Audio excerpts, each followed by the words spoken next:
اعوذ باللہ من الشیطان الرجیم بسم اللہ الرحمن الرحیم قل أنبئكم بخير من ذلكم للذين اتقوا عند ربهم جنات تجري من تحتها الأنهار خالدين فيها وأزواج مطهرة ورضوان من الله والله بصير بالعباد۔ السلام علیکم ورحمۃ اللہ وبرکاتہ۔ میری پیاری بہنوں، کیسے ہیں آپ؟ بہت ہی خوشی ہوتی ہے یقین کریں آپ سے بات کر کے، اور یہ سوچ کے کہ آپ قرآن سن رہے ہیں، قرآن پڑھ رہے ہیں، ایون تو کہ it is such a small effort.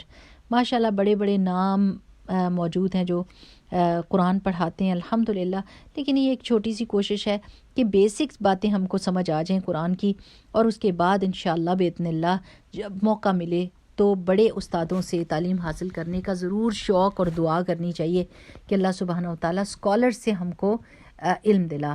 اور ان اسکالرز میں اس وقت بہت سارے لوگ کام کر رہے ہیں، اور استاذہ فرحت ہاشمی کام کر رہی ہیں، استاذہ نجیحہ ہاشمی کام کر رہی ہیں، استاذہ ہما نجم الحسن کام کر رہی ہیں، استاذہ عائشہ عامر کام کر رہی ہیں۔ There are so many of them. تو کوشش یہ کرنی چاہیے کہ ایک دفعہ اس سے بیسک باتیں، یہ چھوٹی چھوٹی باتیں میں آپ کو بتاتی ہوں اور زندگی کے ساتھ ریلیٹ کر دیتی ہوں، تاکہ ہمیں یہ پتہ چل جائے کہ قرآن میں ہماری باتیں ہیں۔ قرآن کوئی ایسی فلسفی کی بک نہیں ہے کہ جس کی بات ہی نہ سمجھ آئے۔ قرآن ایک ایسا معجزہ ہے کہ اس کو جب ہم بچوں کو پڑھاتے تھے نا ویکینڈ اسکول میں یا سمر اسکول میں، آپ یقین کریں کہ بچے قرآن کی بات سمجھ جاتے ہیں۔ اگر کوئی بہت عقل جس کی چھوٹی ہے نا، اس کو قرآن سنائے، قرآن اس کو سمجھ آ جائے گا۔ بہت بڑا کوئی انٹلیکچوئل ہوگا، اس کو قرآن بتائیں تو وہ قرآن سے کیا کیا ہیرے موتی نکالے گا۔ قرآن ایک ایسی کلام ہے اللہ سبحانہ وتعالیٰ کا جو اللہ تعالیٰ کے ہر بندے کو سمجھ آ سکتا ہے، ہر لیول پر سمجھ آ سکتا ہے، ہر ایج لیول پہ بھی، چھوٹا بچہ ہو یا کیا کہتے ہیں ٹین ایجر ہو، یا اس سے بڑا جوان ہو، یا ادھیڑ عمر ہو، یا بوڑھا ہو، ہر ایک کو قرآن سمجھ آتا ہے۔ یہ قرآن کا میریکل ہے۔ تو اللہ تعالیٰ کرے کہ اللہ ہماری کوشش کو قبول کر لے، اللہ تعالیٰ ہماری نیت کو خالص اپنے لیے رکھے، اور اس میں کسی دوسرے کا حصہ نہ ڈالے، نہ ہم کسی کو دکھانے کو پڑھیں، نہ کسی کے اوپر روب ڈالنے کے لیے پڑھیں۔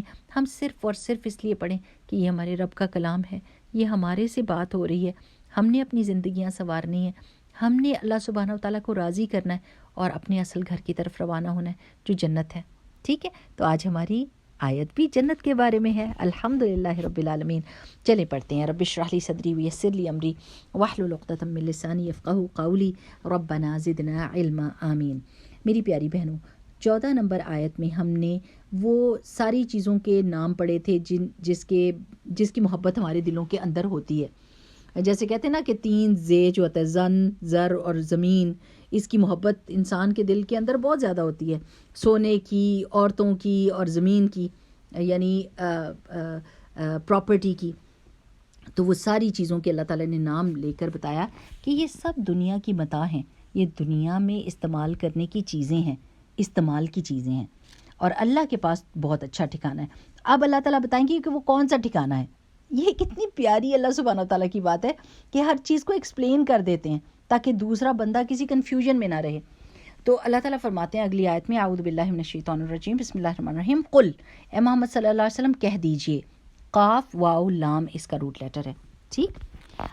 اُنبئکم، اب اس میں 3 چیزیں ہیں۔ جو ہے وہ اس کو کہتے ہیں حمزہ استفہامیہ، یعنی استفہام کے لیے، سوال کے لیے یوز کیا جاتا ہے، کیا، جیسے ہم کہتے ہیں نا کیا۔ اُنبئ کا مطلب ہے میں بتاؤں، کم تم سب کو، نون با حمزہ اس کا روٹ لیٹر ہے۔ نبا کا مطلب ہے امپورٹنٹ خبر، کوئی ضروری خبر۔ نبی کو نبی بھی اس لیے کہتے ہیں کہ وہ ضروری خبر لے کر آتے ہیں نا، اور جیسے آپ نے آخری اس بارے میں پڑھا نا، عما یتساءلون عن النبأ العظیم، کہ یہ آپس میں کیا باتیں کر رہے ہیں اس امپورٹنٹ خبر کے بارے میں. تو نبا خبر کو کہتے ہیں. تو انبئو میں خبر دوں، کم تم سب کو، اے محمد صلی اللہ علیہ وسلم کہہ دیجئے کیا میں خبر دوں تم سب کو بخیرن زیادہ بہتر چیز کے بارے میں، من ذالکم تمہاری ان چیزوں سے. کن چیزوں سے؟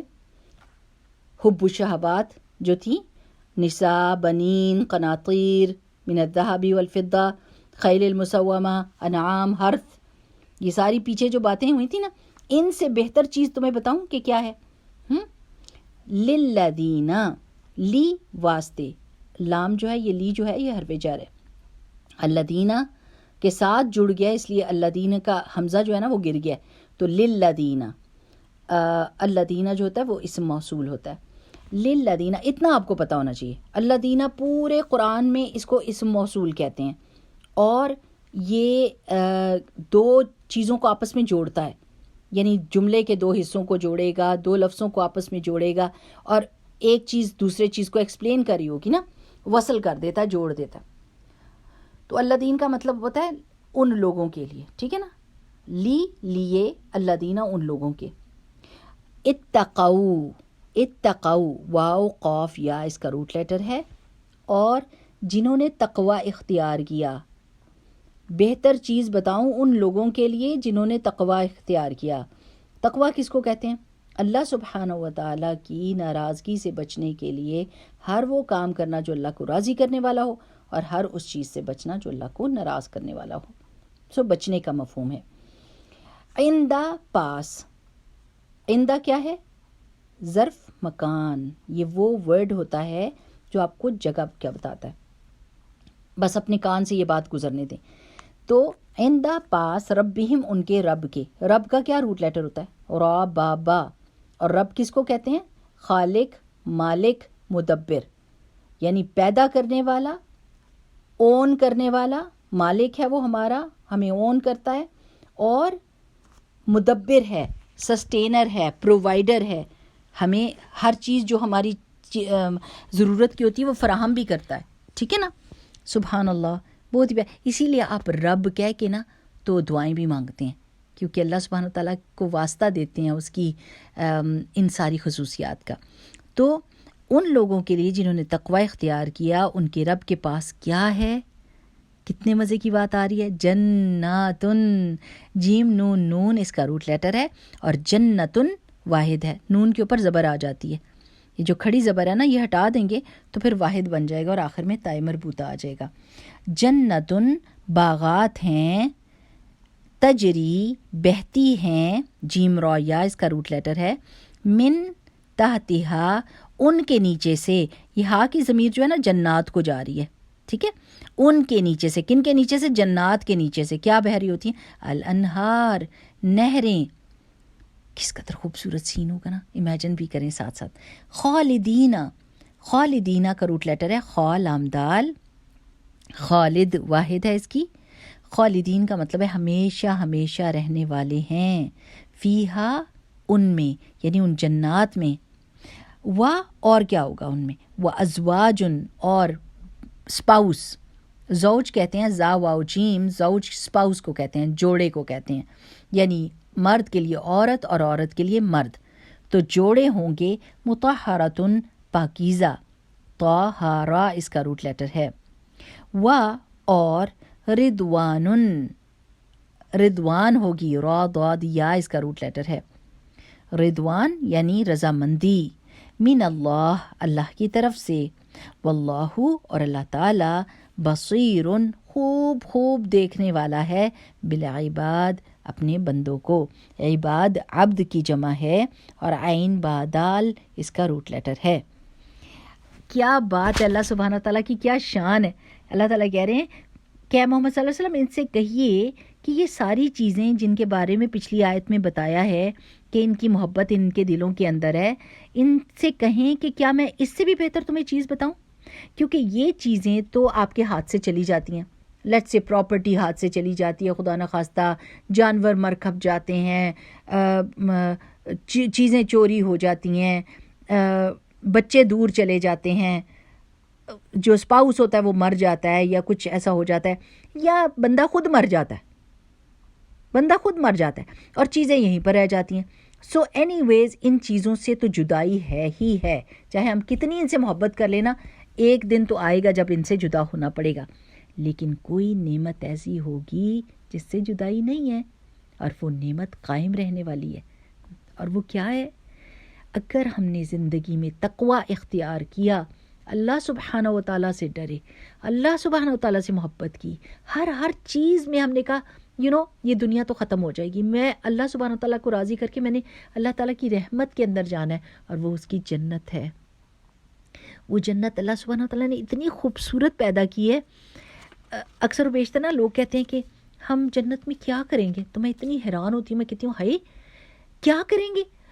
ہم نے تو دنیا کی شہر دیکھے، میں نے تو دنیا کو کچھ دیکھا ہی نہیں، یعنی ساری زندگی گزر گئی اور دنیا کا تو کوئی کونا بھی نہیں دیکھا ہم نے. اس قدر خوبصورت جگہ ہیں. تو جنت تو اتنی بڑی اور اتنی وسیع چیز ہے کہ اس کا تو ہم امیجن بھی نہیں کر سکتے. تو جنت میں وہ پہنچے گا جو دنیا میں اپنی خواہشات کے اوپر پابندیاں لگائے گا، تو جنت میں اللہ تعالیٰ اس کی خواہشات کو پورا کر دیں گے، بلکہ اس سے بہت زیادہ دیں گے، اور اس میں وہ ہمیشہ رہیں گے. آپ مجھے بتائیے کہ اس دنیا میں بہت ساری چیزوں میں ہمیں سیکریفائز کرنا پڑتا ہے، وہ جگہیں چھوڑنی پڑتی ہیں، وہ شہر چھوڑنے پڑتے ہیں، وہ ملک چھوڑنے پڑتے ہیں. کبھی ایک جگہ سے بندہ نکل جاتا ہے، کسی وجہ سے گھر چھوڑنا پڑتا ہے، اور آپ کا دل بھی ادھر رہ جاتا ہے تھوڑا سا. آپ کو یادیں آتی ہیں پیچھے وہ والی جگہ کیسی تھی، وہ ہمارا گھر تھا. دنیا میں آپ کو موو کرنا پڑا، اور اگر نہ موو کرنا پڑے تو مر جاتا ہے انسان اور اپنی قبر میں جا پڑتا ہے. تو ان جگہوں اس گھر سے تو نکالا گیا نا، لیکن جنت ایک ایسی چیز ہے جہاں سے وہ نکالا نہیں جائے گا. وہ وہاں پر خلد کی زندگی پائے گا، ہمیشگی کی زندگی پائے گا. اللہ سبحانہ و تعالیٰ اس کو ایسا ٹھکانہ دے گا جس میں اس کی مرضی ہوگی. اب آپ دیکھیں کہ اس میں کتنی ساری نہریں ہوں گی، دودھ کی نہر ہوگی، شہد کی نہر ہوگی، پانی کی نہر ہوگی، شراب کی نہر ہوگی. اور ان نہروں سے آپ کسی بھی وقت ایک نکال کے اپنے گھر کے سامنے لا سکتے ہیں. اس کے آپ کی مرضی بھی ہوگی کہ آپ نے آج گھر میں کیا سرو کرنا ہے. آپ کا گھر آپ کی مرضی کا ہوگا. یہاں تو دنیا میں گھر بنا لیتے ہیں ہم، تو ہم کہتے ہیں ہائے اتنا پیارا گھر ہے، لیکن یہ پلر جو ہے نا، یہ پلر نہ ہوتا تو سارا اس نے کمرے کو سارا خراب کر دیا. کہیں گھر میں چلے جاتے ہیں تو کچن ہماری مرضی کا نہیں ہوتا، کہیں پر بیڈ روم ہماری مرضی کے نہیں ہوتے. سب کچھ ہو جائے تو کوئی اور چیز ایسی ہوتی ہے جو ہمارے پرفیکٹ مرضی جو ہوتی ہے نا انسان کی، وہ کسی گھر میں اس طرح پوری نہیں ہو سکتی. لیکن یہ کہ جنت میں جیسا آپ چاہیں گے، آپ کی خواہش ہوگی اور وہ چیز اسی طرح ہوگی. کھانے کو دل چاہے گا تو کھانا وہی ملے گا جو آپ کو چاہیے. جس چیز کی تمنا آپ کریں گے وہ چیز آپ کے پاس تیار آ جائے گی. آپ کے پاس آپ کے اپنے ذاتی خادم ہوں گے جو دوڑ کے آپ کے کام کر رہے ہوں گے. یہاں تو ہم اپنے بچوں کو بلاتے رہ جاتے ہیں، بات سنو، پانی پلا دو، اٹھ نہیں سکتے، یہ لائٹ آن کر دو، کوئی سنتا ہی کوئی نہیں. اور انسان کہتا ہے اللہ خود ہی اٹھنا پڑے گا. اپنی اولاد کو بھی سنانے کے لیے ہمیں کتنی تکلیف اٹھانی پڑتی ہے. اور خادموں کو کبھی آپ ہوٹل میں چلے جائیں تو آپ ویٹر کو ایسے ہاتھ کھڑا کرتے ہیں، ویٹر پاس سے گزر جاتا ہے، وہ دور سے آ رہا ہوتا ہے، آپ ہاتھ کھڑا کرتے ہیں، وہ دوسرے اس کے پاس چلا جاتا ہے. تو آپ کو اتنی الجھن ہوتی ہے اللہ یہ کب آئیں گے اور کب آرڈر لیں گے کہ ہم کو کھانا سرو کریں گے. کھانا پکنے میں بھی دیر لگنی ہے. لیکن جنت میں میری پیاری بہنوں یہ نہیں ہوگا. آپ کو کسی بھی خادم کا انتظار نہیں کرنا پڑے گا. آپ کے خادم آپ کے ذاتی ہوں گے، اور وہ آپ کی بات سننے کے لیے تیار کھڑے ہوں گے اور بھاگ کے آپ کو سرو کریں گے، اور خود بھی صاف اور موتیوں کی طرح ہوں گے. اور کھانا بھی جو چاہیں گے آپ وہ فوراً کے فوراً ظاہر لے آئیں گے. یہ نہیں کہ آپ کو انتظار کرنا پڑے گا. کیا پیاری جنت ہوگی سچی. یہ سوچ کے نا کہ وہاں پر کچھ پکانا نہیں پڑے گا، مجھے تو اتنی خوشی ہو جاتی ہے. میں دعا کرتی ہوں اللہ تعالیٰ جنت پہ لے جانا. اللہ سبحانہ تعالیٰ سب کی ہماری ایک دوسرے کے لیے دعائیں قبول کرے، اور وہ جنت کی بہاریں اور وہ جنت کی خوشیاں ہم دیکھیں جہاں پر ہم نے آرام کرنا ہے، ریلیکس کرنا ہے، دوستوں سہیلیوں کے پاس جانا ہے، سیریں کرنی ہیں، کھانا پینا ہے، آپ کھائیں گے تو آپ کا یہ نہیں ہوگا کہ وہ پیٹ بھر گیا، آپ کتنی بھی پیاری چیز ہے تو میرے پیٹ میں جگہ نہیں ہے، آپ کھا لیں. آپ کھائیں گے تو آپ جتنا چاہیں کھائیں، جو چیز چاہیں کھائیں، کوئی نقصان نہیں دے گی. آپ کے پیٹ میں درد نہیں ہوگا، آپ کو واش روم نہیں جانا پڑے گا، وہاں پر واش روم کوئی نہیں، آپ کا کھانا ویسے ہی ہضم ہو جائے گا پسینے کے ذریعے سے، اور پسینہ بھی خوشبودار ہوگا، بدبودار نہیں ہوگا. آپ کو یعنی جو بھی آپ کرنا چاہیے، آپ جسٹ امیجن کریں، نہ آپ کا کچن، نہ آپ کے برتن، نہ آپ نے گھر کی صفائیاں کرنی ہے، نہ اپنے گروسری کر کے لانی ہے، نہ اپنے پیسوں کی فکر کرنی ہے، تو پھر کوئی فکر نہ ہوئی. اللہ اکبر وللہ الحمد. اللہم انی اسألک الجنۃ الفردوس الاعلیٰ. اللہ تعالیٰ ہم جنت الفردوس الاعلیٰ کے آپ سے سوال کرتے ہیں تو وہ ہمیشہ ہمیشہ اس میں رہیں گے. اور مزے کی بات یہ کہ جوان رہے گا بندہ، یہ سب سے پیاری بات ہے کہ جوان بھی رہے گا، خوبصورت بھی ہوگا، اور آسانیوں کی زندگی گزارے گا. مزیدار بات ہے. وہ ازواج مطہرہ، او ہو یہ تو بہت ہی پیاری بات ہے. جو لوگ اپنے زوج سے بہت تنگ ہیں کہ جنت میں جو زوج ہوگا نا، جو اسپاؤس ہوگا، جو آپ کا ساتھی ہوگا، وہ پاکیزہ ہوگا، یعنی جذباتی طور پہ بھی پاکیزہ ہوگا، جسمانی طور پہ بھی پاکیزہ ہوگا، محبت بھی اس کی پاک ہوگی، اچھی ہوگی. یعنی اس دنیا میں کتنے ساری عورتیں ہیں جو روتی رہتی ہیں ساری زندگی کہ ہمارا ہسبینڈ کبھی ادھر دیکھتا ہے، کبھی ادھر دیکھتا ہے، اور میری طرف دھیان نہیں دیتا، یا میری تعریف نہیں کرتا، مجھ سے محبت نہیں کرتا. تو پھر ان سب کو یہ یاد رکھنا چاہیے کہ الحمدللہ ثم الحمدللہ کہ جنت میں جو اسپاؤس ملے گا وہ آپ کی پسند کا ہوگا. اگر نیک اور صالح شوہر اس دنیا میں ہے تو انشاءاللہ باذن اللہ وہاں پر بھی اس کا ساتھ ہوگا، لیکن ہر بندے کو ویسے ہی اسپاؤس ملے گا جیسا اس کو چاہیے، اور وہ بھی پاکیزہ ہوگا، یعنی سنسیئر ہوگا. دنیا میں تو میری پیاری بہنوں ایسا ہوتا ہے کہ برداشت کرنی پڑتی ہے، کوئی بھی پرفیکٹ نہیں ہوتا، نہ ہم پرفیکٹ ہیں ایز اے اسپاؤس اور نہ ہمارے اسپاؤس پرفیکٹ ہیں. کوئی بھی پرفیکٹ نہیں ہو سکتا. ہر ایک انسان میں کوئی نہ کوئی غلطی کوتاہی ہوتی ہے، کوئی نہ کوئی اس میں ویکنیسز ہوتی ہیں. جہاں اسٹرینگتھس ہوتی ہیں وہاں ویکنیسز بھی ہوتی ہیں. لیکن جنت میں ایک ایسا اسپاؤس ملے گا جو پاکیزہ ہوگا اور جو آپ ہماری پسند کا ہوگا. آدمیوں کے لیے بھی یہ خوشخبری ہے اور عورتوں کے لیے بھی یہ خوشخبری ہے. ٹھیک ہے. اور وردوان من اللہ، اس سے بڑھ کر اور کیا چیزوں کی کہ اللہ تعالیٰ کہہ دیں گے میں تم سے راضی ہوں.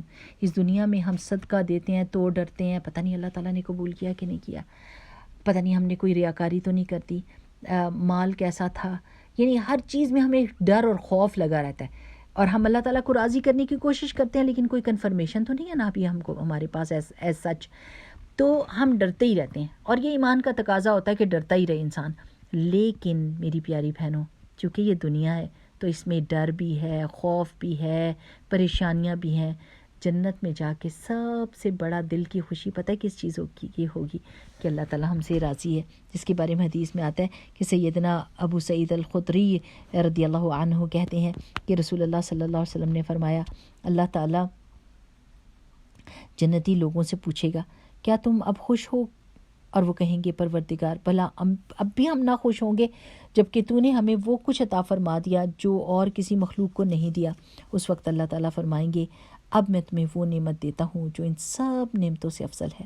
وہ پوچھیں گے بھلا ان نعمتوں سے افضل اور کون سی نعمت ہو سکتی ہے؟ تو اللہ تعالیٰ فرمائے گا وہ نعمت میری رضامندی ہے، میں اپنی رضامندی تمہارے نصیب کرتا ہوں، اس کے بعد میں کبھی تم سے ناراض نہ ہوں گا. تو اس قدر یہ خوبصورت بات ہوگی جنتیوں کے لیے کہ اللہ تعالیٰ ہم سے راضی ہو گیا. اور پھر اللہ تعالیٰ کا دیدار وہ کیا ہوگا کہ اللہ سبحانہ و تعالیٰ سب نعمتیں جنتیوں کی نظر میں ہیچ ہو جائیں گی کہ اللہ تعالیٰ کا دیدار سب سے بڑی نعمت ہوگی. وہ ایسی چیز ہوگی کہ وہ ساری نعمتوں کے اوپر ہوگی. تو اللہ تعالیٰ کیا کہتے ہیں وردوان من اللہ، اللہ تعالیٰ کی رضامندی. اللہ سبحانہ و تعالیٰ ہم سب کو اس دنیا میں بھی یہ شوق اور ذوق دے کہ ہم اللہ تعالیٰ کی رضامندی کے لیے کوششیں کریں، اور اللہ تعالیٰ یہ دن بھی ہم کو دکھائے کہ ہم جنت میں ہو اور اللہ تعالیٰ کہے کہ میں تم سے راضی ہوں. آمین آمین آمین. واللہ، اور اللہ تعالیٰ بصیر بالعباد، اپنے بندوں کو خوب دیکھنے والا ہے. اللہ تعالیٰ دیکھ رہا ہے کہ ہم کون سے اعمال کر رہے ہیں، کون سے کام کر رہے ہیں، جنت میں جانے والے کام کر رہے ہیں یا ادروائز. میں اللہ سبحانہ تعالیٰ پروٹیکٹ اس آل، ہم سب کو اللہ تعالیٰ محفوظ رکھے، اور اللہ تعالیٰ جو نعمتیں اس نے ہم کو دی ہیں ان کو سیدھے راستے پر لگا دے۔ اللہ تعالیٰ ہمیں توفیق دے کہ ہم ان سب نعمتوں کو آخرت کے لیے انویسٹ کریں، اور جنت اس دنیا میں، یہ جو اللہ تعالیٰ سے محبت ہوتی ہے نا، یہ دنیا میں ہمارے لیے جنت ہے۔ یہ جو ہر وقت ہمیں دھیان رہتا ہے نا کہ ہمارا رب ہم سے راضی ہے، یہ دنیا کی جنت ہے، اور آخرت کی جنت تو بہترین انعام کی صورت میں ہمیں ملے گی انشاءاللہ باذن اللہ۔ سب نہ ایک دوسرے کے لیے یہ دعا ضرور کیا کریں، اللہم اغفر للمؤمنین والمؤمنات والمسلمین والمسلمات الاحیاء منہم والاموات، آمین یا رب العالمین۔ میری پیاری بہنوں، اگلی دفعہ تک کے لیے اب اجازت دیجیے، اور دعائیں ایک دوسرے کے لیے کرتی رہیں، کیونکہ غائبانہ دعا جو ہوتی ہے نا اپنے بہن بھائیوں کے لیے، وہ قبول ہوتی ہے، کیونکہ سامنے اگر کوئی دعا کرتا ہے نا تو اس میں تھوڑی سی ریاکاری بھی ہو سکتی ہے، لیکن جو وہ بہن بھائی سامنے نہ ہو اور اس کے لیے دعا کر رہا ہو بندہ، تو وہ کتنی بڑی بات ہوتی ہے، وہ دل سے ان کے لیے دعا نکل رہی ہوتی ہے۔ اور یہ کہ اگر آپ مسلمین اور مسلمات اور مومنین اور مومنات کہہ رہے ہیں تو کتنی خلقت اس کے اندر آ جائے گی، اور فرشتے اتنی ہی دفعہ میں واپس آپ کو دعا پلٹائیں گے۔ تو انشاءاللہ باذن اللہ دعا ہر حال میں فائدہ دیتی ہے۔ بارک اللہ فیکم، سبحانک اللہم و بحمدک، نشہد ان لا الہ الا انت، نستغفرک و نتوب الیک۔ السلام علیکم و رحمۃ اللہ وبرکاتہ۔